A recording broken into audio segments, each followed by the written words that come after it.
Right? Yep, we're live. Layout is changing. Good morning, everybody. I am Cantaloupeme, along with good old Greenleaf effect. Lord Banana himself has graced us with his presence this morning. How are you doing? I am doing well. How are you doing, sir? Oh, doing peachy, considering the awesome amount of sleep I've had, which is zero. Lovely, lovely. So, we're going to be doing some Zelda 2, but not the Zelda 2 you're probably used to here, everybody. Yeah, this Zelda 2, this is the Famicom Disk System version. There is a lot of differences. This version was only released in Japan, so there is a lot of differences in this compared to the US version, and you will see some stuff right off the bat. But I'm going to talk a little bit at the beginning, and then Greenleaf probably be talking for the majority of the run, because there's a lot of concentration in certain parts. I'm going over some crazy strats, because I'm crazy. So without further ado, I think we should go, if that's good. I think we can do that. Okay, well, we hit start, and oh, we have to flip the disc. Yes. Yes, about that. So, the way Famicom Disk System works is it actually is a two-disc system. So, the beginning of the game here, the actual game, the start screen and the end of the game are on the front side of the disc, or side A. And everything else in the game is on side B. And get ready and start. So yeah, you'll notice some differences right away here at the beginning. The enemies, they're spirits. We're just going to call them spirits. I don't care what they look like, they're just spirits. So yeah, it's so there'll be some different sprites and a whole different bunch of surprises, like the level up system. You stab to pick up items and all that good stuff. Whoa, what the heck? What the? That was weird. Thought I killed him. Yeah, that. Anyway, but yeah, so we're probably going to get an encounter now because of that. No, we avoided it. Yay. Yeah, wait to see how close that was. That was pretty impressive, not gonna lie. Yeah, that's one of the big things about this game here is the overworld movement. The enemies here in the overworld, there are two separate timers on the enemies. Right now, here in the beginning section, you're only going to have to worry about one of those two timers, which is the amount of time you've been in the overworld. The other one is the amount of steps you take. So a little bit later on in the game, there's a chance you are going to see two sets of enemies appearing, and that's just going to make your movement even more difficult later on in the game. Indeed. Now, I mentioned differences in versions. Here's some cool sound effects that you only get on the Famicom Disk System. So get ready for it.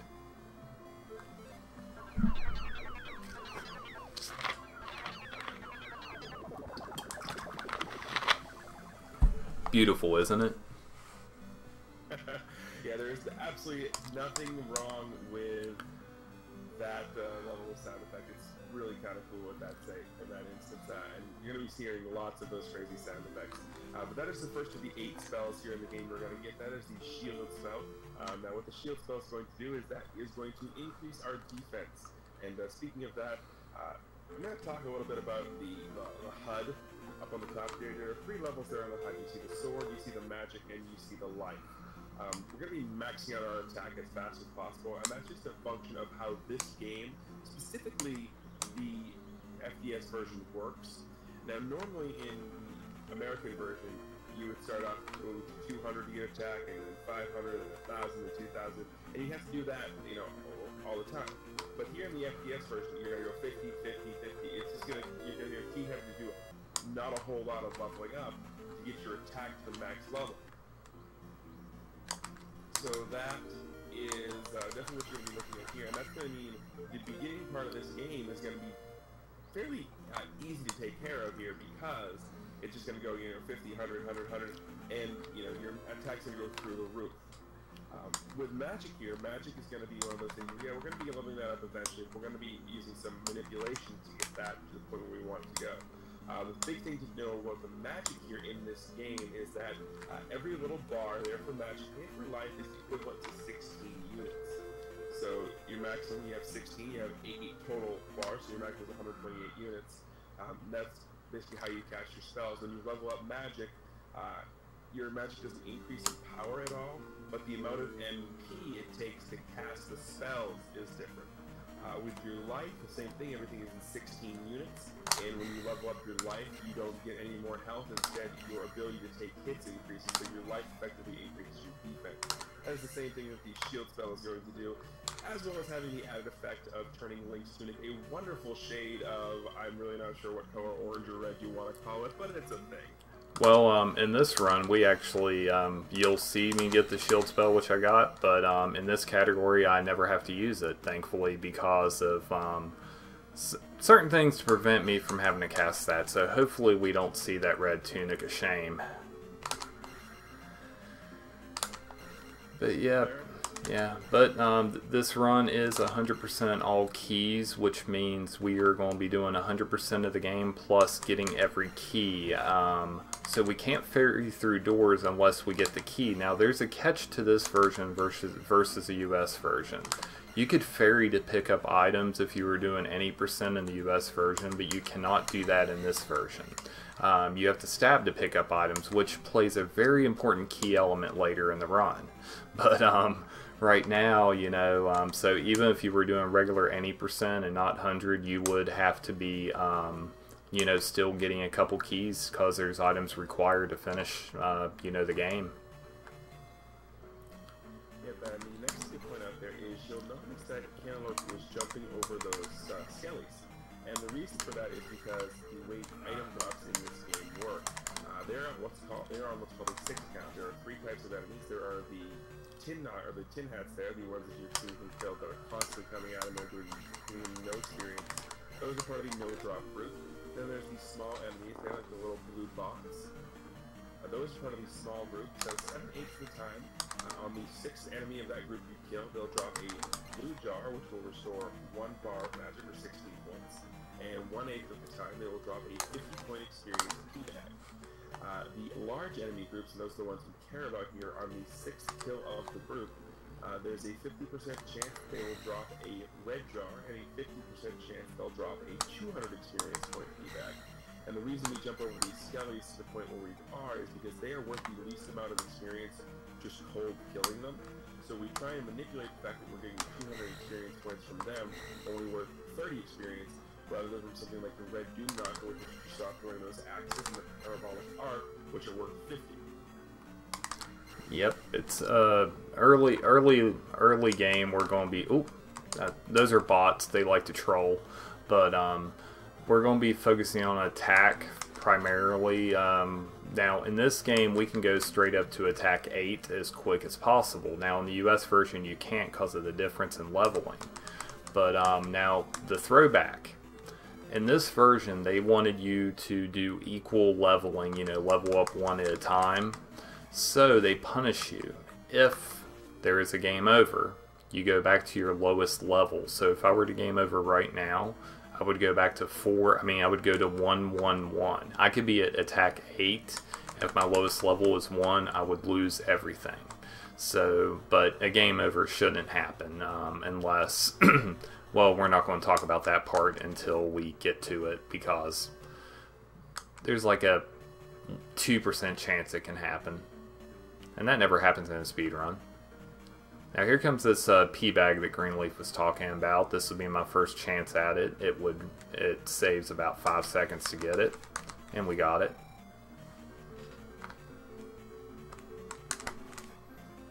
Yeah, so in this run, that P bag is slightly less important than it is in the US run, and the reason being is because here we're already at attack 4. In the US run, we're trying to get it ourselves to attack 4 by the end of the palace here.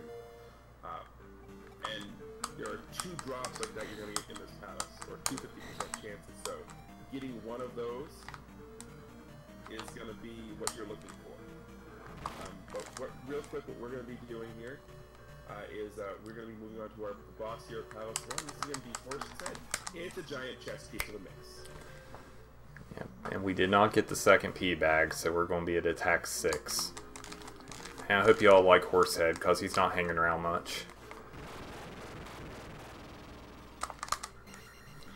But yeah, that's Palace 1, not We had a little trouble in Magic Cave. Other than that, everything else went pretty daggone good.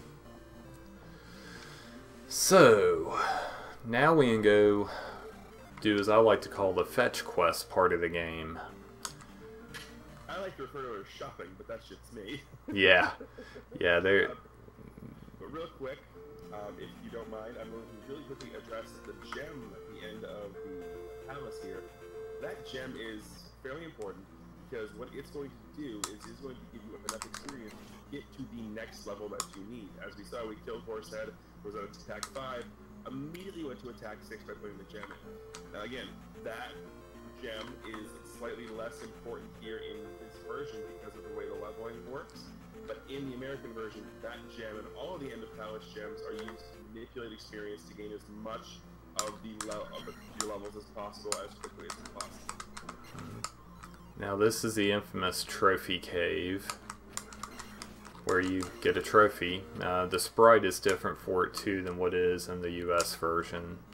Like I said, there's, you know, if you notice, the music's different too for the caves. If you're familiar with the American, you would notice that right off.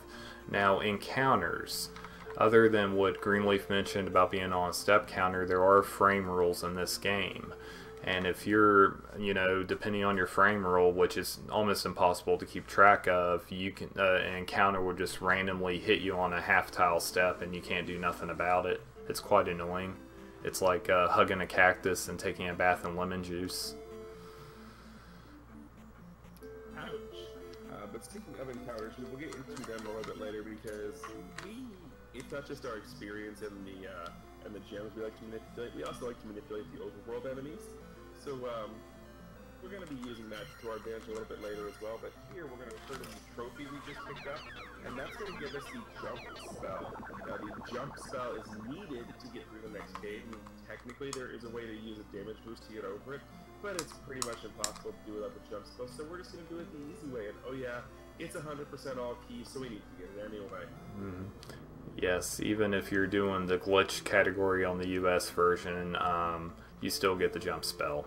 So it's, unless you're a task, that's the only way. This is the only part of the game that would require using it, but, you know, we're not tasks. You might want to work on that. I've been trying that for several months on a certain game. Okay. Oh. That was a jerk move, Octorok. That wasn't. Better than a jerk bird. I'd rather take a jerk bird in this game. Oh, jerk chicken is delicious, I'm not gonna lie. Indeed. Yeah, those are. The real question is, have you ever had Jamaican jerk ribs? Yes. Okay, because that's delicious. Ask me if I had ribs? What the hell, man?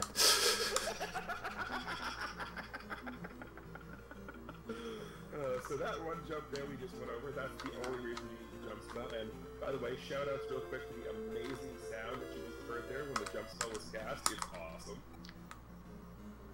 Okay, now we're going to see our friend Bagoo, but usually when we go to see him, we don't want any encounters.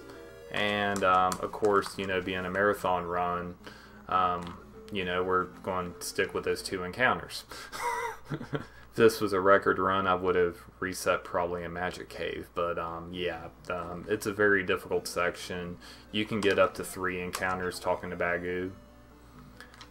Not Magoo, Bagoo. Magoo's a cat. Exactly. And the worst part about this is I've played through enough of this in the US version to know movement in this game is hard.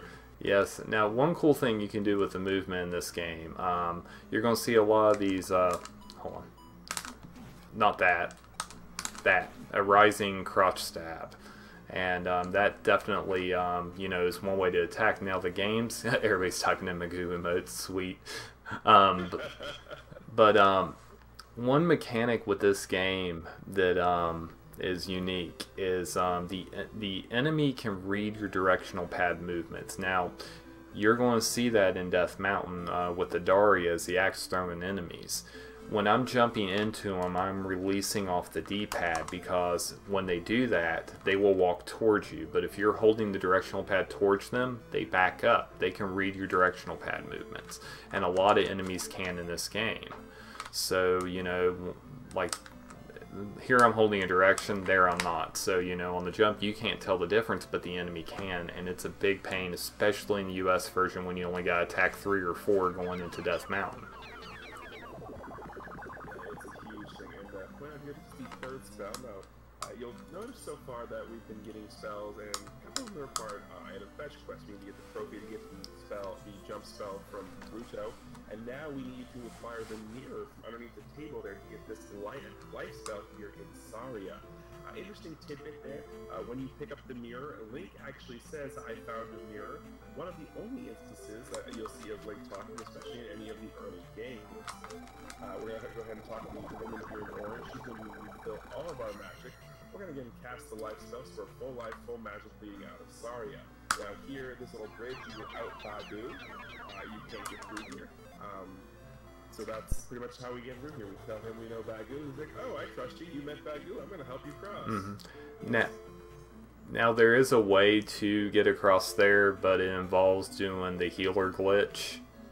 And if you do it wrong, you soft lock, so it's not worth it. Right. And the healer glitch is something we're not going to see in this run, but basically it is a frame-perfect trick with sub-pixel positioning. Basically, it's damn hard. And you got to do it twice in a row.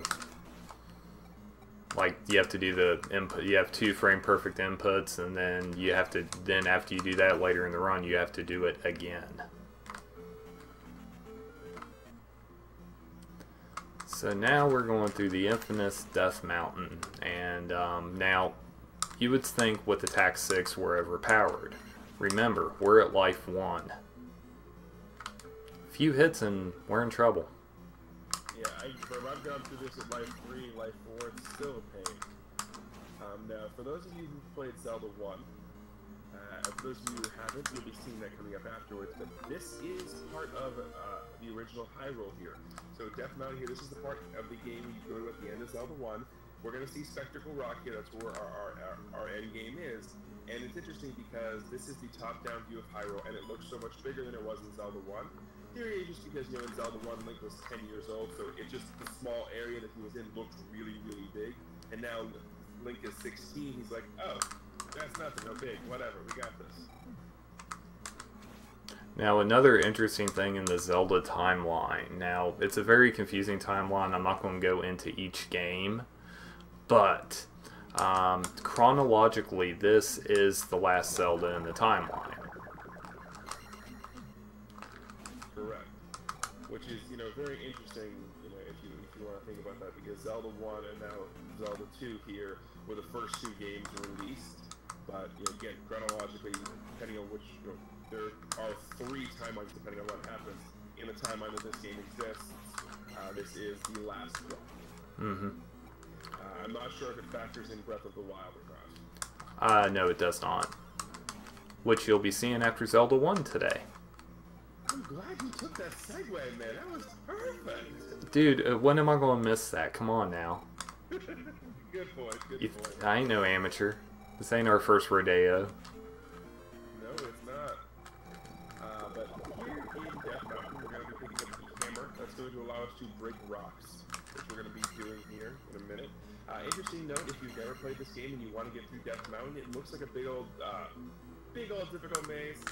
Just keep going right as long as you can. That's literally the answer to get through Death Mountain. Then you go down. Right to advance.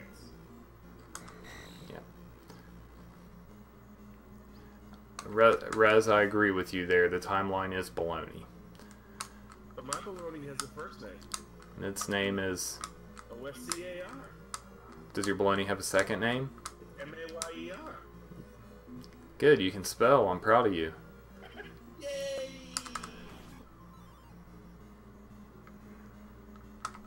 Man, it's hammer time. You were about to go there without me, weren't you? I was going to go there without you, but I figured you'd be right on that train with me, so we're all good. Stay the heck out of my head, man. What the hell? We've done this for too long. Yeah. Now, I hesitated there because that little moo, he can knock you into the lava, and lava baths in this game are not good. Link does not need to bathe in the lava because this is, even though it's the last game in the timeline, so to speak, Here I am doing air quotes and you guys can't even see me. But anyway, the thing is, Link can't swim in this game. In fact, he swims poorly in most of the Zeldas.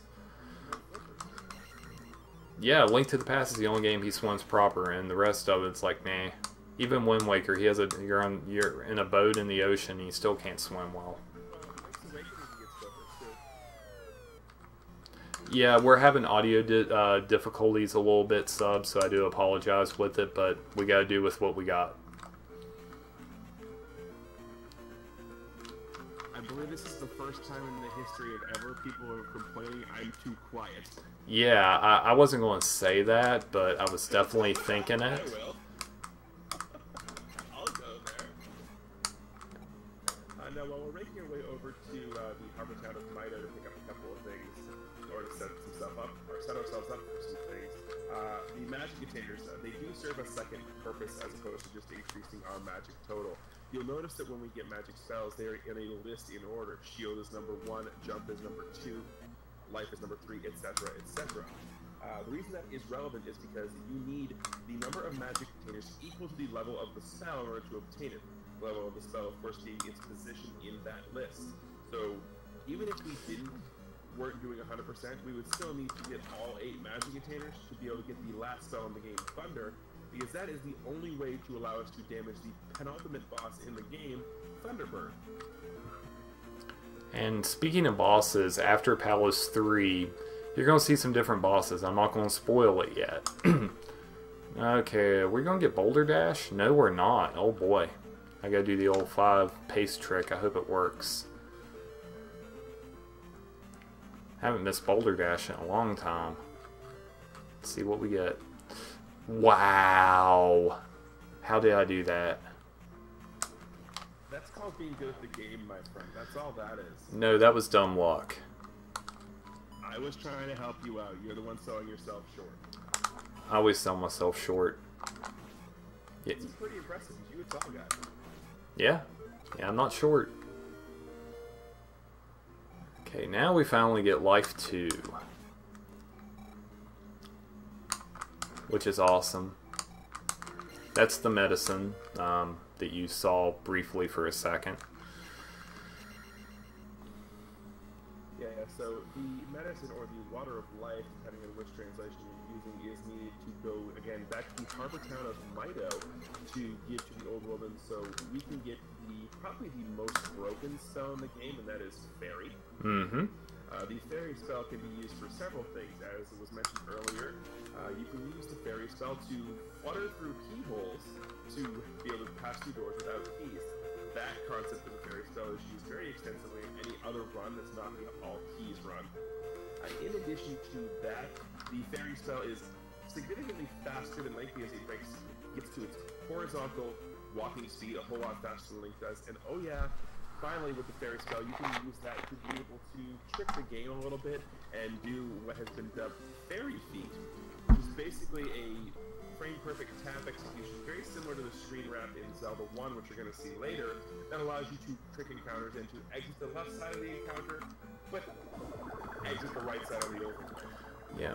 If this run isn't on record pace towards the end, which I doubt it will be, or PB pace, I will show off the Fairy Feet glitch, just so everybody can see it.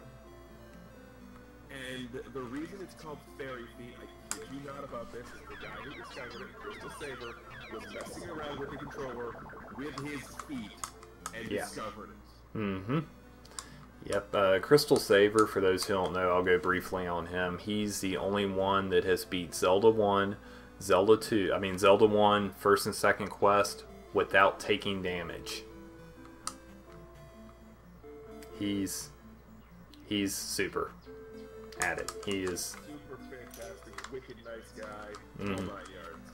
Also, if you're going to address the giant elephant in the room when we jumped up on top of the church there, we just got the most broken ability in the game, which is the down stab. So basically, we just turned our sword into a gigantic enemy-pounding jackhammer. Or a yak hammer.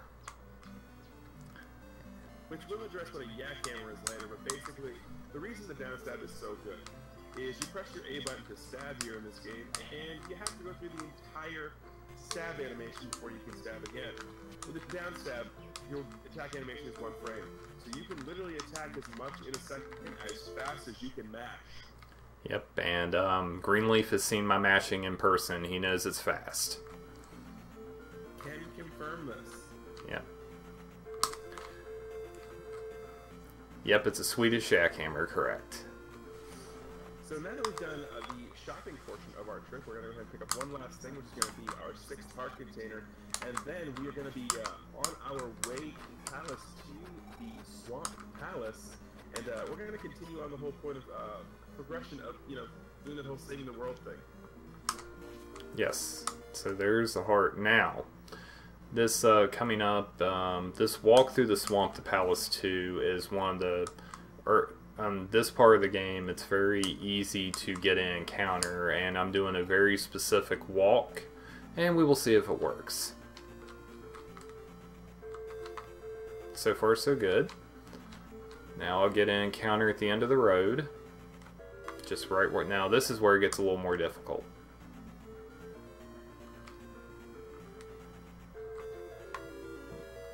Well, would you look at that? Wow, that was a good walk. That was a really good walk. Anytime you get your encounter strictly on the road, that's great. And the reason the road is good is, as you saw, roads are really quick encounters. There's no enemies. Now, one of the things you might notice here, and it's a little disappointing, one of the few things I like about the US version as opposed to the FDS version, the palaces are all the same color. Well, 1, 2, and 5 are all the same, and 3, 4, and 6 are the same. So, but the pallets for the stones are all the same. And if you notice, the elevators are slower than a jar of molasses as compared to the US version. And this is a fun strat too. You can... Oh, never mind. I don't know. Can we still get it? Yep. No, we can't. We'll just do it this way. Okay. We won't question how I didn't get hit there. We will just ignore the fact that I got really damn lucky. Ignoring the fact that you're a luck sack. Got it. Greenleaf, I owe you a kick to the bum. AGDQ 2018, that's next time you see me in person. Right? Yes, I will be kicking you in the butt at AGDQ.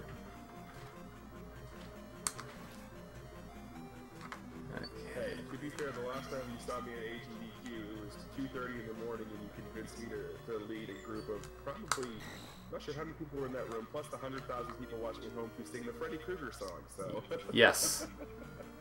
Yeah, for those who don't know, AGDQ, myself, Feasel, Jamie, Eebler, and Scavenger, we all did Nightmare on Elm Street, and if we fell asleep on the 4-player co-op run, which was pretty much guaranteed, we had to sing the 1, 2, Freddy's Coming For You song. And we fell asleep twice, and the third time was... Oh, I know, but the third time, I will confess, I took a couple extra hits to ensure it happened.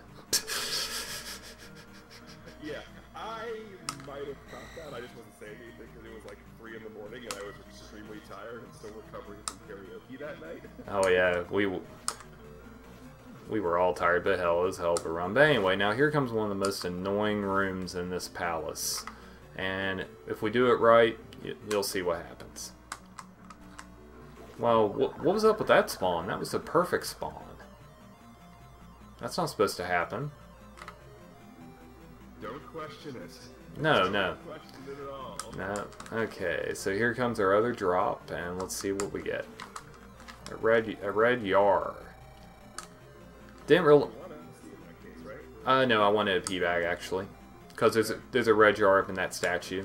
That's right, yeah. But no matter what though, with the way my experience is, since I got some good pea bag drops, I will still end up being at the optimal level at this point, which is 833. I want magic to be at 3 and life at 3 by the time I exit this palace. Now, another important room. We're going to see if we're under concussion protocol this run. Okay, so far so good. Yeah, so those blocks you see, we can't actually do anything about those right now. However, we'll be able to very quickly at the end of this room. Because the item here in Palace 2 is the Power Glove. Yes, it is so bad, but not really in this game. It's one of the few items that's for required to beat the game, and it's gotten in every run because the Pilot Glove allows us to break blocks with our sword. Now, normally, as Cantaloupeme said, you can Concussion Protocol and break blocks with your head, but this just allows us to do it with our sword. Yep, and when we're under Concussion Protocol, Link's name changes to Lunk. So once that happens, we will refer to Link as Lunk for the rest of the run. Yeah, I thought when you went into Concussion Protocol like that, his name reverted to Gronk. No, it's Lunk. Okay. Yeah. Maybe it's just a New England thing. It could be. Could be a New England thing. Okay, so Palace 2, you see a lot of it. It's a pretty good sized palace. Now here's what the glove does. For once, a power glove on the Nintendo is a good thing. Says nobody ever. Yeah, and if you've ever used a power glove to try to play a game, I feel your pain because I have tried it, and I would rather. Like the cactus was my juice. No, I have another analogy, but I'll save that for my stream. Oh. Giggity, giggity, giggity, goo. Okay, experience is looking great because the boss is worth 200 XP in this version. So we will get the, you know, and I'll get 8 experience points before then. So we're definitely good on taking Life 3 and Magic 3. Oh, so. Yeah, being able to utilize that gem placement to its fullest extent. Okay, I think I'm going to cast Life just to be safe. Normally, I would not. Because, I mean, Helmet Head, or as we like to call him, Howie Mandel, is a very difficult boss. And we call him Howie Mandel because once you knock off his helmet, he looks like Howie Mandel without hair. But, you know, we gotta be very careful with this guy, Greenleaf, because, you know, he can just totally end my run just like that. You know, he can. This guy's an ultimate troll. So let's just hope this fight goes really, really well. I mean, anything can happen any given. Oh, he's dead. Yeah, Attack 8 kind of completely wrecked this guy. But to be fair, I'm not sure if half the people watching even know what Howie Mandel with hair looks like. Yes, unless you saw Bobby's World back in the day. Yeah, that is true. And also Howie Mandel, he did blow a glove up over his head on stage. Now here comes the walk out of the Swamp Palace. Very difficult to get right. Wow, look at the... Holy crap. No way. What?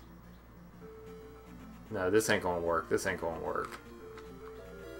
Huh. Well, would you look at that? That was a pretty good look. Yeah, that never happens. And this is a good never happens. Mm-hmm. Oh, nah.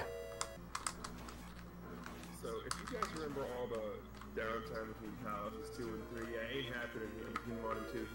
Ain't gonna be any of that between 2 and 3. We just going. It's just from 2 to 3, not a problem here. We're just gonna fall down to this whole fairy style, go to that. We're Yeah. good. We're good. We're good. Yeah, I forgot to queue up Fairy. I fail. I have dishonored high roll. I must commit seppuku later. It's fine because it wasn't the fairy of shame. You're all set. Oh yes, we don't want to ever see that. And watch this little slink. Yay. Wow. The fact you got through those 3 spirits, I mean, the precision was beautiful. It's free. I like Woodruff commit Sudoku.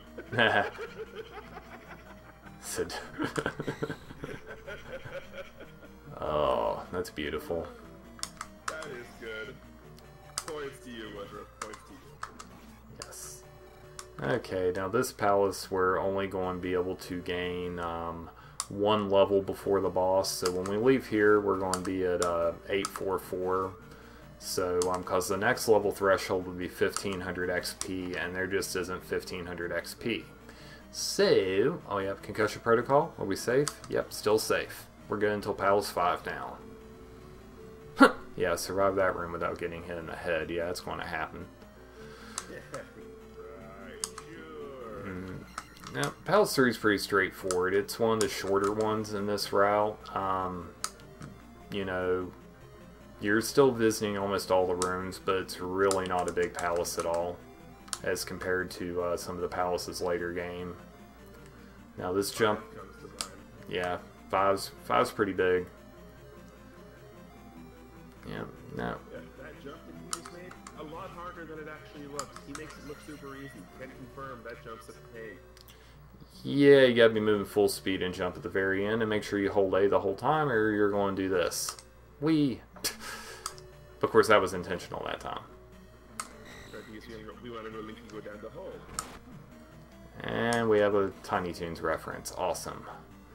Okay, now this room, anytime you see bots and lava, it's a bad combination.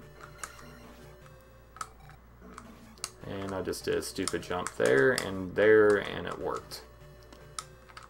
Greenleaf will confirm those jumps were dumb. Can confirm, those jumps were dumb. Oh yeah, here comes your first yak hammer.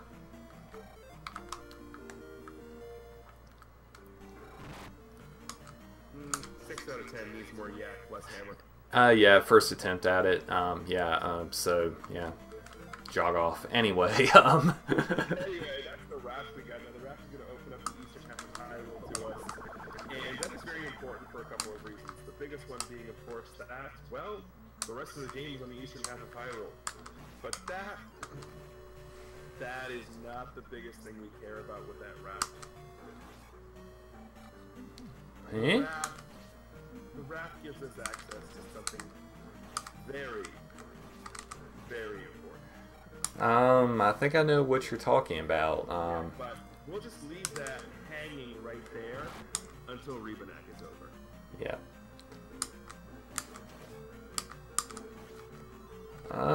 Yeah, it's a marathon. Get the potion.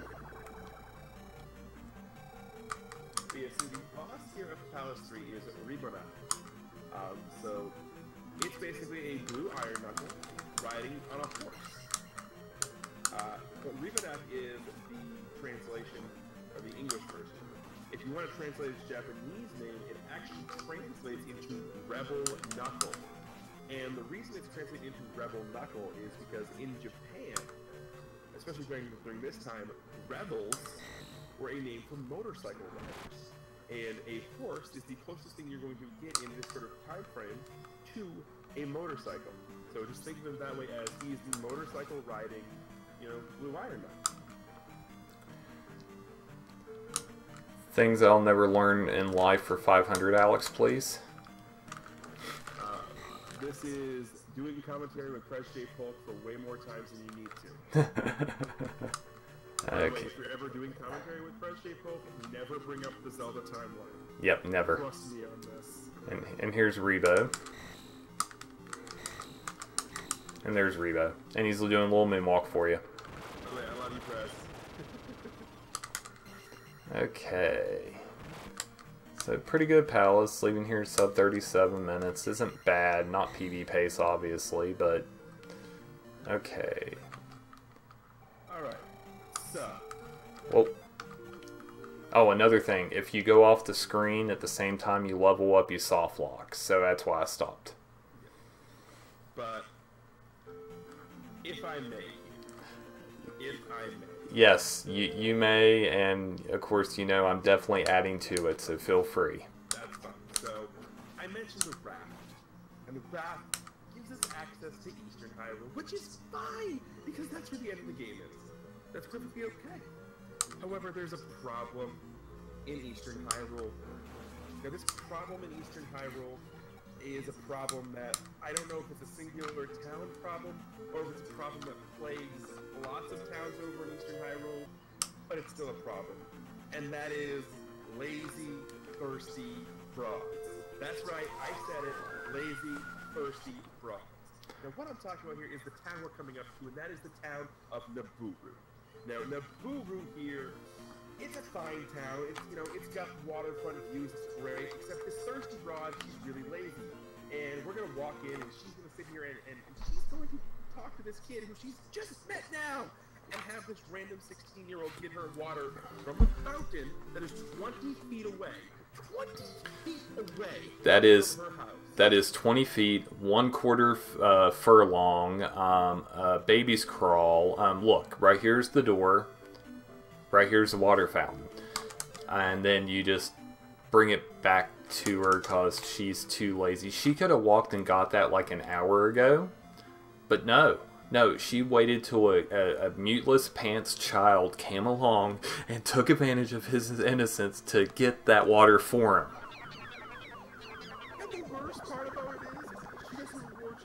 Everything we're implying she should reward you with? No. She sends you into the basement with her creepy Uncle Herb, and he gives you the fire spell. And the fire spell does absolutely nothing in this game. Yeah. It makes your sword shoot fire. Congratulations, you can do that. But the fire spell has no practical purpose. No, in the Famicom Disk System version, fire is irrelevant. You can kill the enemies you can't in the US version with your sword anyway, so fire you'll never see cast along with shield. So, no, actually you will see shield. I did apologize. You'll see it at the very end just for safety. But anyway, yeah, so that was the infamous water rant that was originated at the Zelda 2 tournament this past year. And the year before, actually. Yeah, it was that came to fruition, actually. The story behind that is I got asked to do some commentary for a Zelda 1 and Zelda 2 portions of a 3-game race. I gotta stop you just for a second on this one. This kid. Now remember, we have to take a kid back to his grandmother because he was kidnapped. Now, how do we pick up items in this game, Greenleaf? I believe we stabbed them, sir. Yes, so this kid over here, and he looks like Waldo. We have to stab him. So we're going to shish kebab him and take him back to his grandmother. Okay, now continue. I'm sorry. That's fine. No, basically, I got asked to do commentary for Zelda 1 and Zelda 2, and I knew Zelda 1 like the back of my hand. Zelda 2, I knew a little bit because I was supposed to do commentary for the Map King U and Scavenger that night. So I was going to have somebody on call with me. I think it was going to be Rep who was going to be on call with me. So it was going to be, I was just going to do the color, and I was going to be, just fine learning that way. I had to do commentary for the relay race here, and I had no idea what I was doing, so I dropped into a scavenger stream real quick as we went to do a slink here, and I learned up to Palace 3, not a problem. And then Palaces 4, 5, and 6, I had no idea what was going on, so I had to fill in some dead air time. So that's basically how I filled the dead air in. Was like, wait a second, she's that close to water? And it just sort of evolved over time. And while he was explaining that, I performed a very specific walk called the Dazzle, and for once, it worked. I took a specific path to avoid encounters, and as long as I was on a good frame roll, which I was guaranteed 0 encounters. Now, we're going to see one trick here. It's called Fairy Claws. This works in the US version. Instead of using jump spell, duck down, cast Fairy, and we're down chimney. And that was a frame-perfect chimney entry, by the way, just for swag. That was really nice, yeah. Normally you'd have to use the jump spell and jump out of a frame-perfect spot to clip into the roof and clip up, which, you can do the Dreaming Super jump, but you know, no big deal. And to address what was in the chat earlier, yes, the town names in this game are Raura, Ruto, Saria, Mido, Naburu, Darunia. Those names mean anything to anybody who might have played Ocarina of Time? Yeah, the sages in Ocarina of Time are named off of the towns here in Zelda 2. Yes. So Zelda 2 did matter in the Zelda series. Even here we just now brought the shish kebab kid back, but no, everybody says Zelda 2 is the dark horse of the Zelda community, of the Zelda world. It is a whole different game, but it did set the basis for Ocarina of Time. But yeah, it's actually not as bad once you learn how to play this game. The fight mechanics is very advanced for an NES game. It looks like you can just do a simple attack. Now check this out. I'm jumping, and now I can do that twice if I hit A and B at the same time again, which you'll see right here. Now, if you don't hit A before that, you only can swing once. Now, this is a little serious time. This walk back is brutal. So let's see if we get this. Oh crap. Okay, that wasn't going to happen.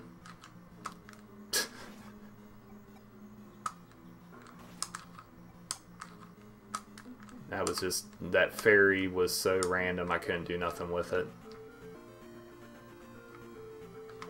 Okay, we got the second encounter, so that's okay. Now, let's see how this works. I'm doing a pause buffer to try to avoid encounters. Okay, we got a fairy, no big deal.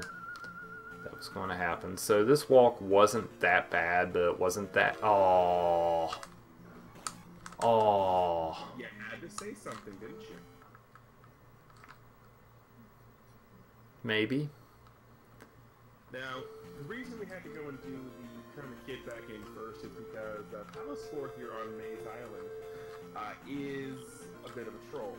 Because you can go through the entire palace until you reach the boss, and then you're like, oh, I can't beat the boss. Because you need the reflect spell. Or to get the reflect spell, you need to turn the kid back into Runia. So yeah, that's a thing. Yep, so that's why we just do it all in one trip. But yeah, there's a beginner route to this game where you would actually do the palace, then get the kid, go to town, then come back and finish the route out. But it's definitely slower. Now see, I can kill these guys. And the Tektites. Those would be normally the two enemies you would need a fire spell for in the US version. Yeah, Rez, a lot of people aren't familiar, with the whole Zelda 2 of, how it exactly works, and I didn't know about till I started speedrunning it, and I fell in love with the game all over again. I did beat this game as a kid. I'm 36 years old, and yes, I had it right when it came out, and yes, I did beat it. Okay, now, Palace 4, we finally see a different color once we get inside. It's a lovely shade of blue, teal, something like that. We'll go aquamarine.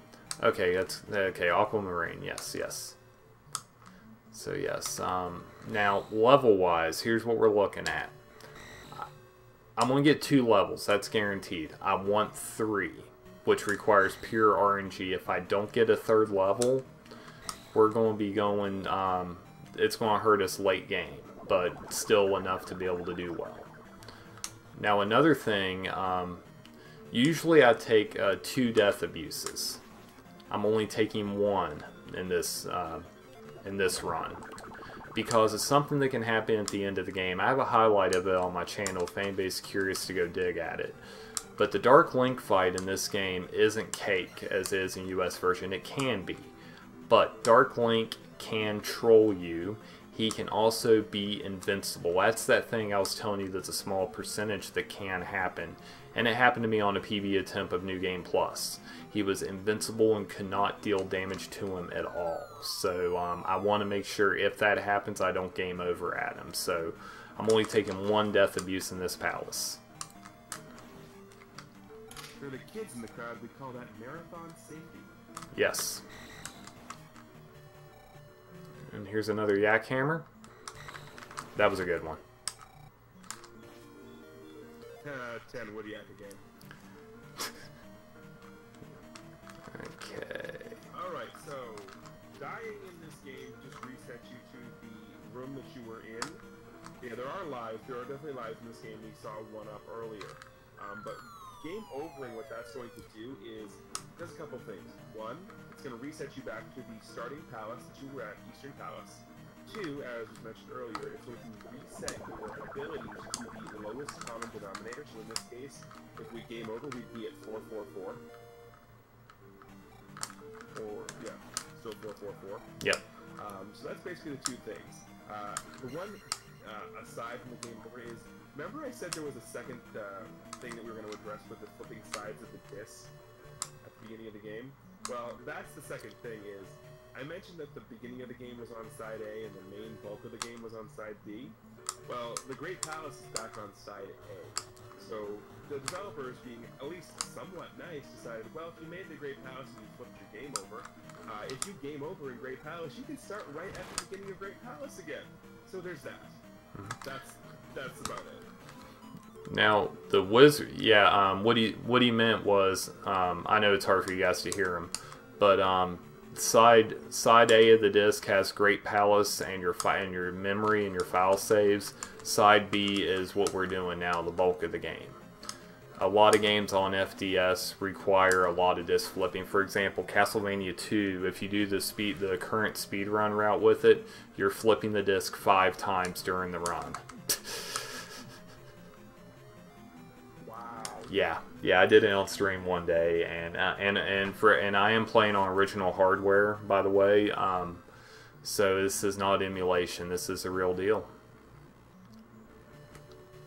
Now I'm gonna cast life because I don't want to die, because we'll be taking a death here soon.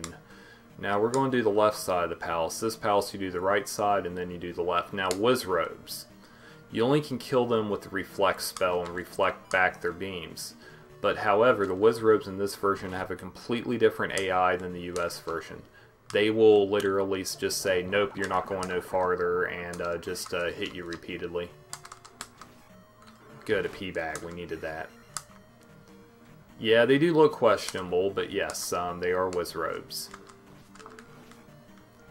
Okay, we might be able to get to her level here. I know if I get this pea bag down here, I would get it, but that's too easy. We have to have some drama for the run, so we're just going to see how it plays out. Yep. Also, beautiful Tetris walk. Yes, thank you. Yep, that's the third one, and you won't see them again. That's the last of those rooms.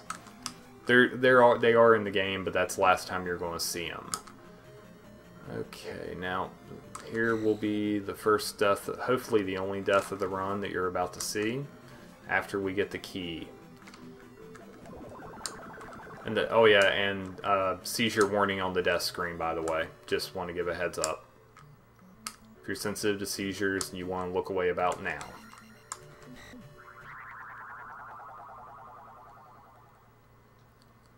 There we go. And that took us back to the beginning room, gave us full magic, which is pretty well needed. Especially considering you need effectively full magic to defeat the end of this palace anyway. Now, in the re-editions of Zelda 2 they did on the Virtual Console and the Game Boy Advance, the death screen doesn't flash. That was only on the initial US version and Famicom Disk System version. Now, on the Game Over screen for the US version, you would hear a familiar laugh if you gamed over. It's the same laugh as they use on Soda Pop Insky and Mike Tyson's Punch-Out.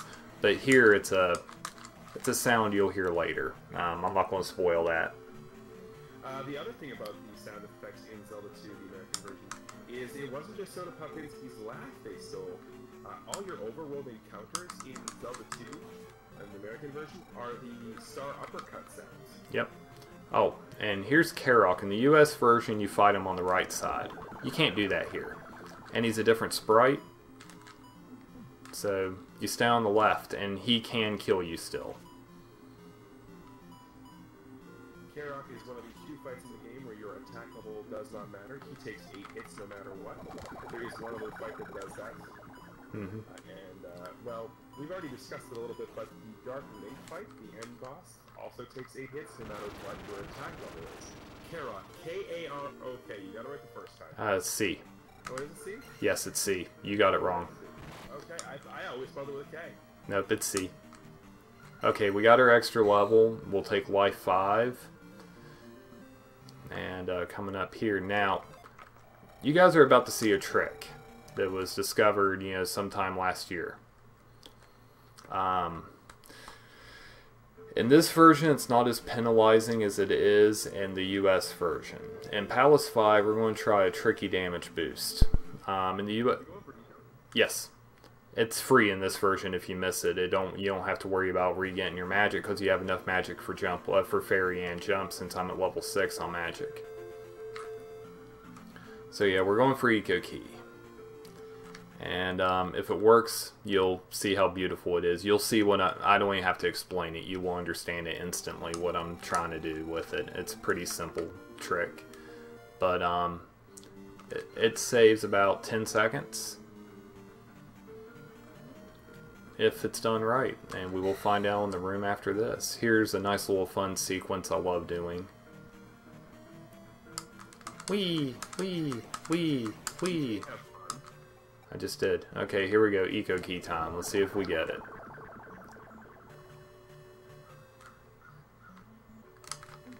Nope. Now I have to walk back and get that key. So basically what he was trying to do there was use jump and then to ricochet off the bubble to have him basically be bonked over to the side. And what that again does is allows us to not have to walk back and backtrack for the key. But, you know, the fun part about that is Cantaloupeme mentioned the Zelda 200% All Keys tournament from a couple of years ago where the fire rant was born, or the water rant, whatever you want to call it. Also during that tournament was really the apex of the discovery of the Eco Key.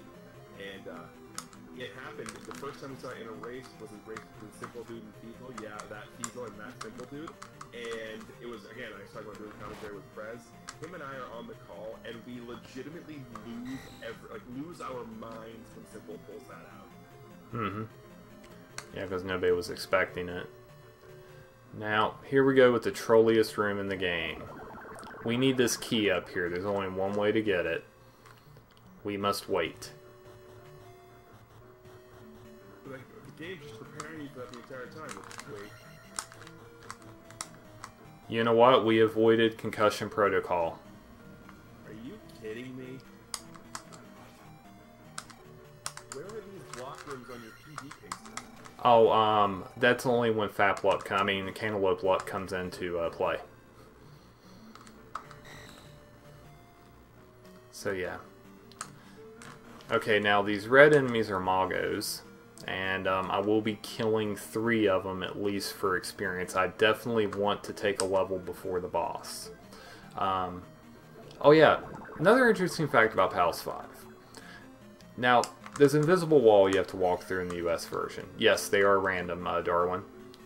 And it's almost like Darwinism dealing with that room. But the room that you have to walk through a wall in the US version is that's guarded by a blue iron knuckle.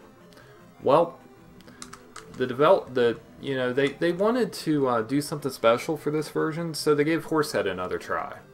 And unfortunately, Horsehead, he's even worse than what he was earlier.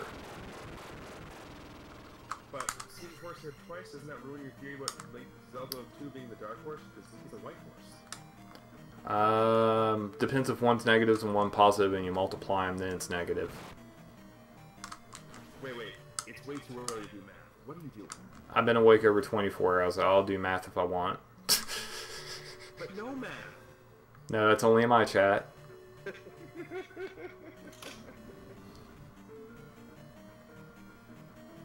Okay, well, we have killed enough Moggos, and so far, other than derping on Eco Key, you know, we're in really good... Oh yeah, you can't kill these guys like that in the US version.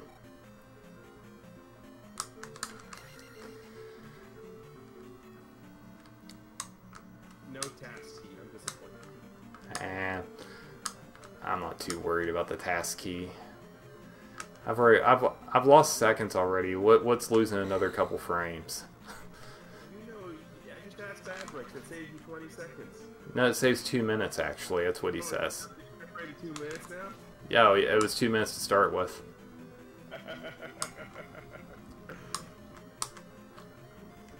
See, Greenleaf's been around for a while, but I've been around longer than Greenleaf. He's still a young Padawan in my eyes.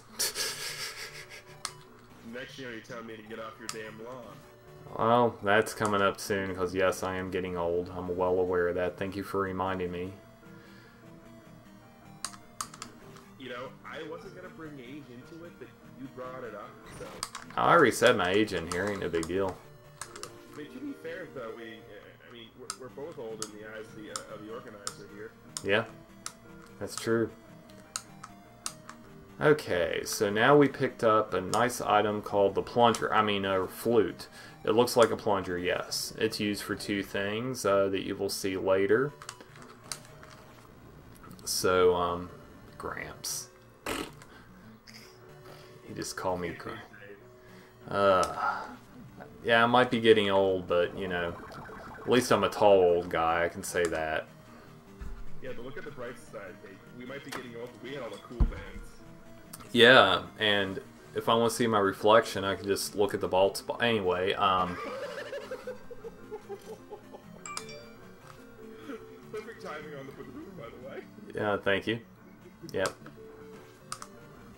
Yeah, there's not a lot going on in these rooms. That's why we're doing a little filler with some trash talking. That's just the way we roll. Pretty much, yeah. Comes down to one, it'll be a whole lot more serious time. Yeah.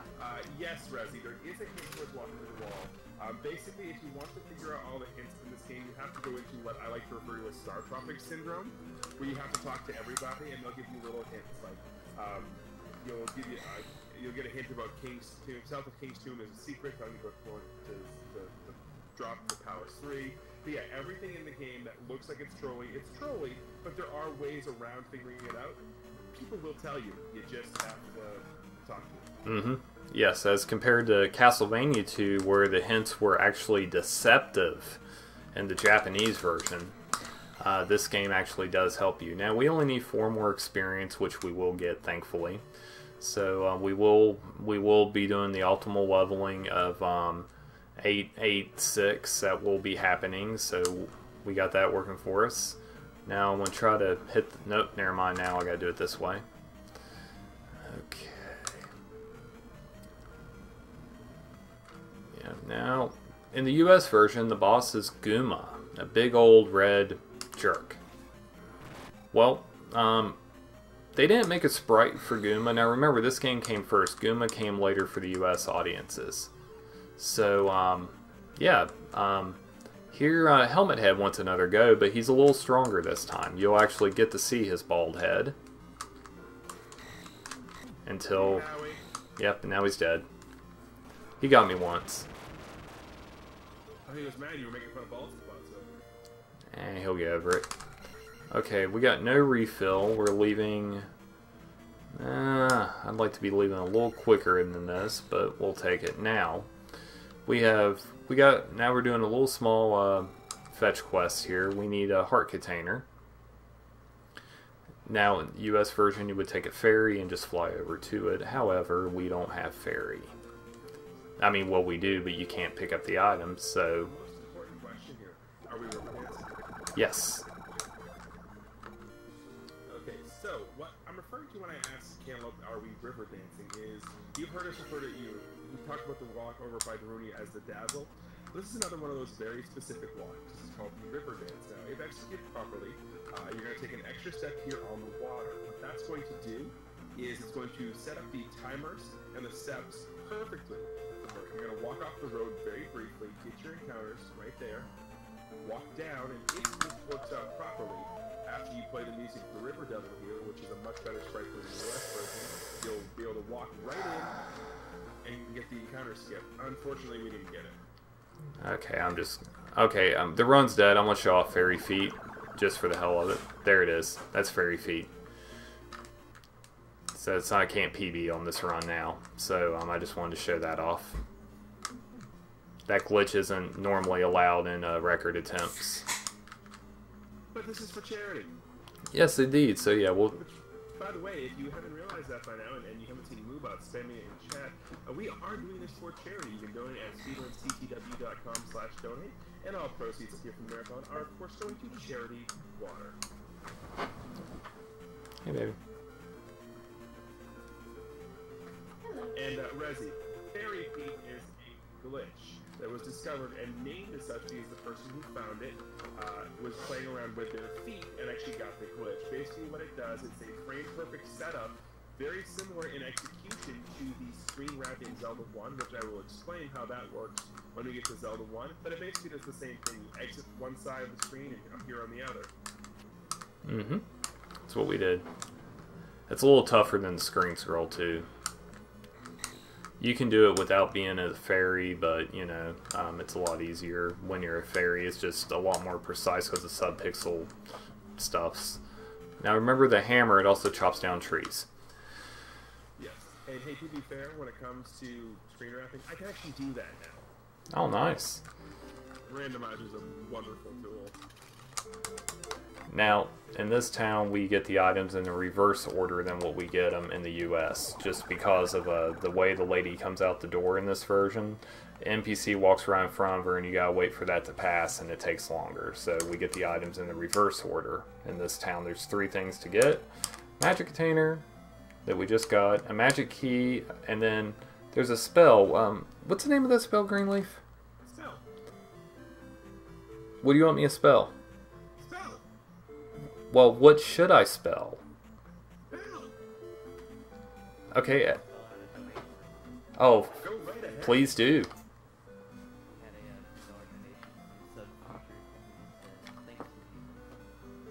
You're very welcome. That's what we call a secular, but in all seriousness, the name of this spell is actually called Spell. Yes. I'm not making that up. It's legitimately called Spell, as you can see here. Yeah. Yeah. That. And we're going to immediately put that spell to use because, well, there's no other way around it. You're all going to see the same thing we see, so we're just going to address the elephant in the room. New Kasuto here is a little bit of a frisky town, especially in the nightlife, so we're just going to make the nightlife a little bit, you know, friskier here. Yep. We're going to build a building that has a magic key in it.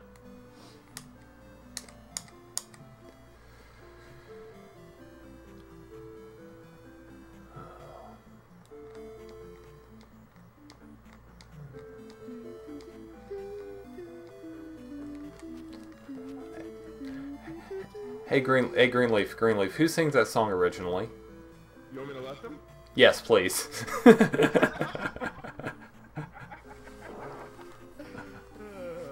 mean, if you like, I can go tenor.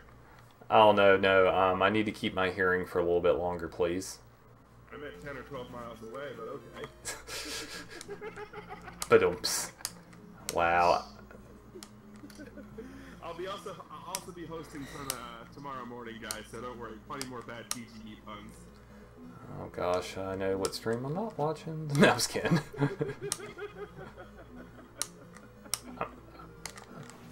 Okay, we're getting back to the fun part of the run now. So yeah, we will. Okay, now here comes a nice little slink, and we got it. I don't bother slinking the other one because there's a forced encounter to the right and it just wastes time. Let's see if we get trolled here. We didn't. Now here's a heart. Now I'm doing a manipulation here. If I don't do that, I get an encounter going into this palace. Now you're probably wondering where this palace is. Well, we play the plunger. And now we're in Palace 6.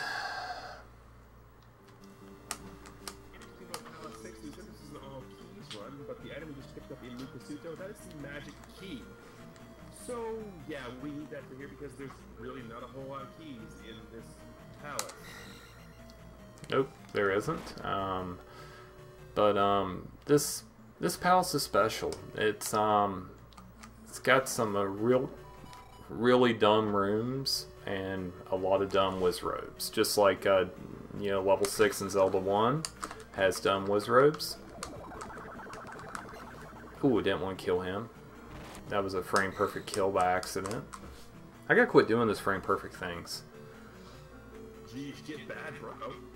I know. Okay. Now this is a Wizrobe Hall of Fame, I like to call it, because this is where Wizrobes go to troll. And there's a lot more of them there than the US version. Oh. I was trying to be cute. I've seen you in person. There is no chance you ever came to. Oh, ouch, Greenleaf. That hurt. I'm over it. Okay, now there's an invisible pit here after the 3rd statue. Now this Wizrobe can knock you in, but he didn't. Oh boy. That Iron Knuckle wanted to play. Oh, you remember Rebo from Palace 3? He's lonely. He has a he's one of triplets. We killed one of them, so we gotta kill the other 2. Here's one of them. Oh, he touched me. Ooh, did you like Refrain from answering that question at this time. Okay, now what this leads to is the cross. And unlike the cross in Castlevania, this one sucks. Yes, it's useful for one area. It lets you see invisible things. Now, I hope we get this jar. Wow. That was dumb luck. We got the jar, just not the way you were expecting. Nope, that was dumb luck. Dumb luck's better than good luck sometimes. Hey, I'd rather be lucky than good. Indeed. Okay. Now, Wizard Hall of Fame again. Let's see. Oh. Ow. Okay. Nope, I'm not casting it. Not doing it, not doing it, not doing it. Nope, not casting life. Okay, let's see if we can get a ceiling walk here. I think we got it. Yep, we're on ceiling. Another frame perfect trick.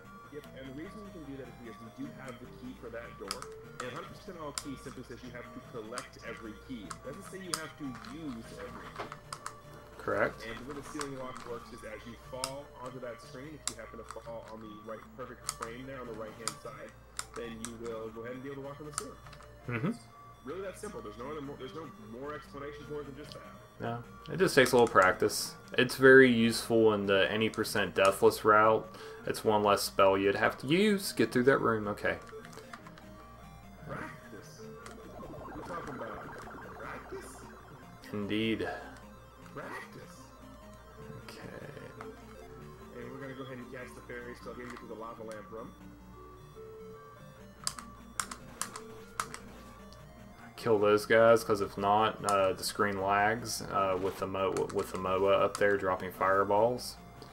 Now, we got 1 health left. If we get past this, we are perfectly safe. So we got Rebo again. Surprise, surprise.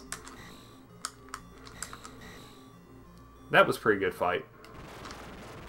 That was a pretty good Rebo, not gonna lie. Okay, now, in the US version, the boss to Palace 6 was a good old guy named Barba.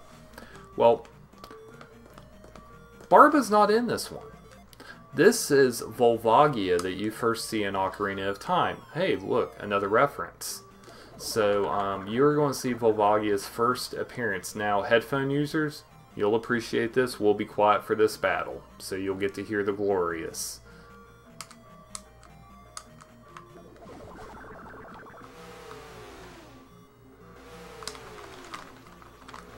And that is a yak hammer.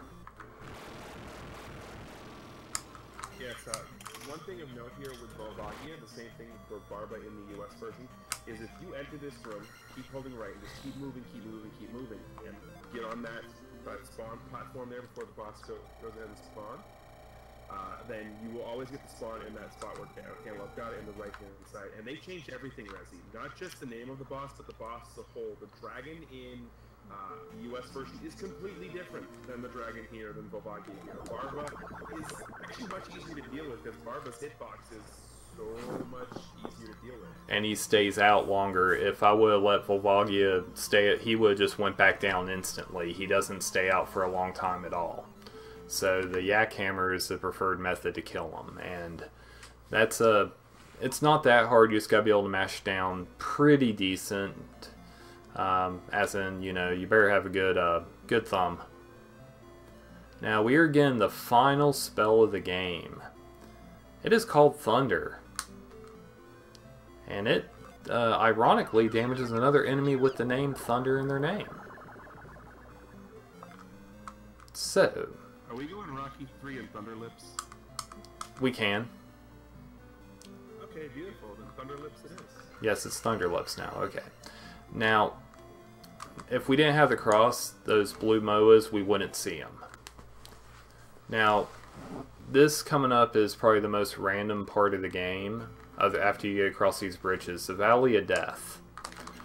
It has 3 forced encounters we have to skip, which involves random encounters behaving, and also it revolves around you know, just where the regular encounters happen, see if you can skip them. But it's very random, very difficult, and even at my leveling, I could still easily... How did I block both those? We won't question it. But we will just roll with it, and we'll see how we do here on... Here's your first skip. Let's see if we can get... We got it. Now we're going to spell. And we're going to turn all these guys... just so they don't knock us pit. Here's another forced encounter. And we'll skip this one. Now this next random is skippable if I get lucky. And of course we didn't. We missed it by a frame roll. Now we have one more forced on this side. We got it. Is this something exclusive to the FDS version that the lava moves? Yes, the lava and water only moves in the FDS version. Like, this is the first time I've legitimately noticed it. I've watched you run this for a fairly long time. We didn't watch close. I know why I've never noticed the lava moving, because it's at the end of the game. Oh, oh, oh. Oh, Greenleaf, that hurts. That hurts. Love you. And I just missed an encounter. Thanks. Love you long time. Oh, we got... Okay, I'm going to show you guys what this screen looks like, so be prepared. This is why we skip these.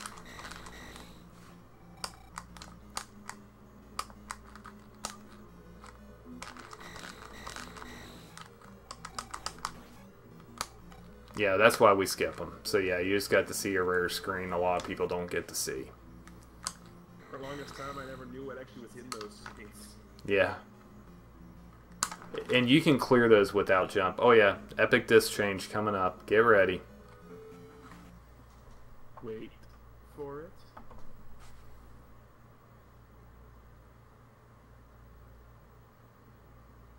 There it is. Also, best music in the game right here in Jay Palace. Now, another cool thing that happens whenever we're doing this for timing reasons, each FDS system will have different load times. It's because they're just not consistent. So we actually, PresJ Polk developed a load time calculator, so we're able to subtract all the load times from the game, no matter if you're emulating or using an FDS or using a power pack, which you can do if you have the BIOS. So there's other ways to play FDS games if you don't have an FDS. So you can do it that way. And my load times for my setup is 2 minutes and 47 seconds. So we subtract that from my time, and that's what my real time will be. The estimate, of course, has load times figured into it, but we're going to beat the estimate by quite a bit, because this run has not been bad. It just has not been great. It's been a perfect showcase of the game for a marathon.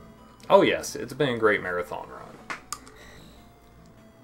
Okay, now the path through this, there's two paths. One requires a stupid damage boost that we're not doing if you want to do a task route. Error's really good at that. But an Error will be running this game at SGDQ, by the way, with the no scroll lock category. It's a very interesting newer category, so make sure you all tune in for SGDQ at the butt crack of dawn for that. Well, if they're tuning in for this at the same time, so... Yeah, pretty much. Actually, I think that runs like at 1 or 2 in the morning. I'm not even in bed yet by that one. Yeah. Okay, now health-wise, we're in some trouble. But we got the extra lives, so it's quite alright if we take a death. I'm going to try not to die, and before I die right here. Get out of my way, spicy chicken.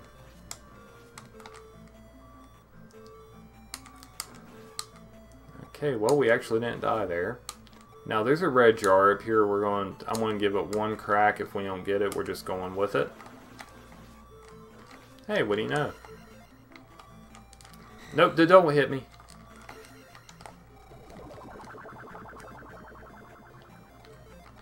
Okay, now this room right here, I like to call the Quantum Leap room because of a nice enemy here. The proper Japanese name is Foka, but it sounds too close to something else, so we're just going to call him Scott Bicula. Bicula! Anyway, beautiful leap of faith. Yep, thank you.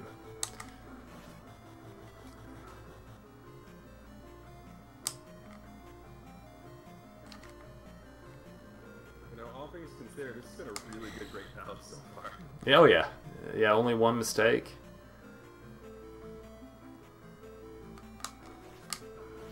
Other mistake. Okay. Uh-oh. Eat that. Oh yeah, they're worth 500 XP in this version. In the US, they are not worth 500 XP.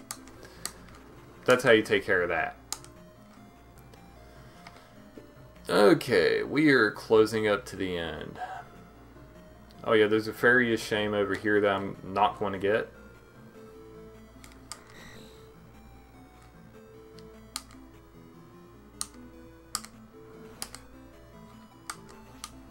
And don't stop. Nope.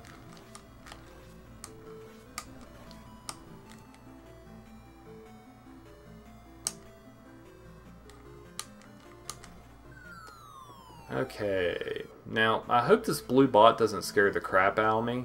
Oh wait, there he is. Oh, what? Boss bot? Yeah, and look, lava bath. Intentional lava bath.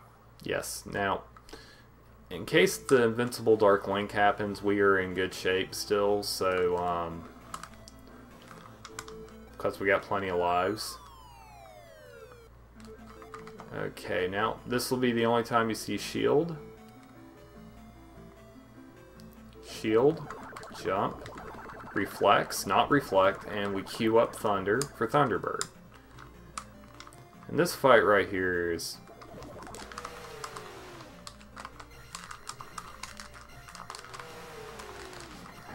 almost got a good cycle there. That's still a really good T-bird. Yep, not bad at all. Yeah. You wanna have fun till Cantaloupeme takes the T-bird away. Now, Dark Link's AI is different. If he goes in the corner, you have to fight him traditionally. Hope he does it just to show it off, but it's a hard fight.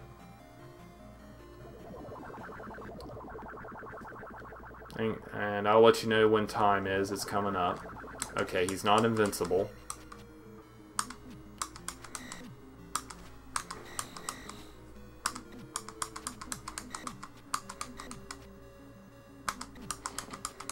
And get ready for time. Time.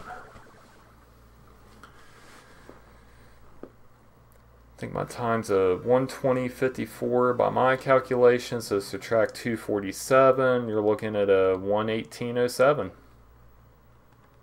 which is a damn good marathon run. Indeed it is. Thank you, thank you. I'm letting you know right now, if you play it, expect to die a lot. Yeah, the any percent run doesn't even get the candle. You go through all the caves dark. In this version, you can't see the projectiles. In the US version, you can. So there's quite a difference in them.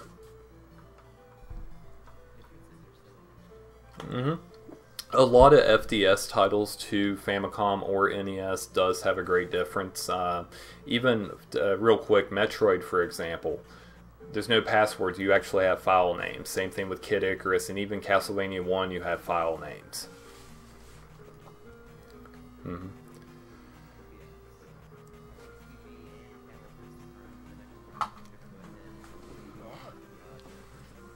Okay, that's... Okay, tell me when you cut so I can